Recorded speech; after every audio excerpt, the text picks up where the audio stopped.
मी तमाम उपस्थित असणाऱ्या लोकांना आवाहन करणार आहे, तुमच्या मोबाईलमध्ये किती मोबाईल नंबर स्टोअर आहेत तेवढे सांगा. किती आहेत?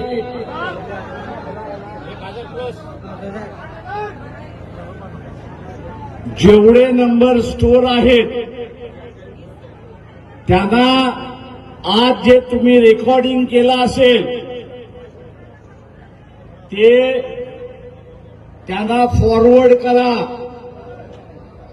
त्यांनी वाचलं तर त्यांच्या पर्यंत देशाची असणारी परिस्थिती जाईल. कारण का आतापर्यंत आपण असणारा गॅससाठी लढत आलो, नोकऱ्यांसाठी लढत आलो,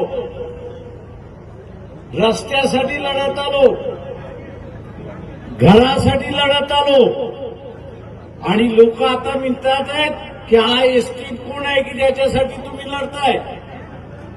आपण एसटीसाठी लढत नाही आहोत, तर एसटी आपल्याला खिशात घालायला निघालेला आहे, त्याच्या विरोधात आपण लढतो आहोत. अमेरिकेसारखा देश पुन्हा आपल्याला असणाऱ्या त्यांच्या फायद्यासाठी नाचवायला निघालेला आहे, त्याच्या विरोधात आपण लढतो आहोत. तेव्हा हा संदेश तिथे गेला पाहिजे. आणि म्हणून मी म्हटलं की तुमच्या मोबाईलमध्ये जेवढे नंबर आहेत त्या मोबाईलच्या नंबरवरनं आजचं रेकॉर्डिंग ज्यांनी ज्यांनी केलेलं आहे ते फास्ट फॉरवर्ड करायचं नाहीये, नुसतं फॉरवर्ड करायचं आहे. तुम्ही फॉरवर्ड केलं आणि त्याच्यापैकी अर्ध्याने वाचलं, ऐकलं, तर तो आपल्या बरोबर आल्याशिवाय राहणार नाही, हे लक्षात घ्या. हा लढा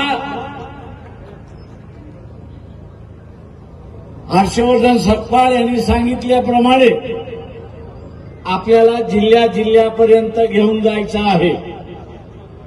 जागृती ही असणारी तालुक्यापर्यंत आपल्याला करायचं आहे. नाहीतर आज 8,000 जे कापसाला मिळतोय, पुढच्या सप्टेंबरमध्ये अमेरिकेतला कापूस हा भारतामध्ये 6,000 रुपये क्विंटल मिळेल.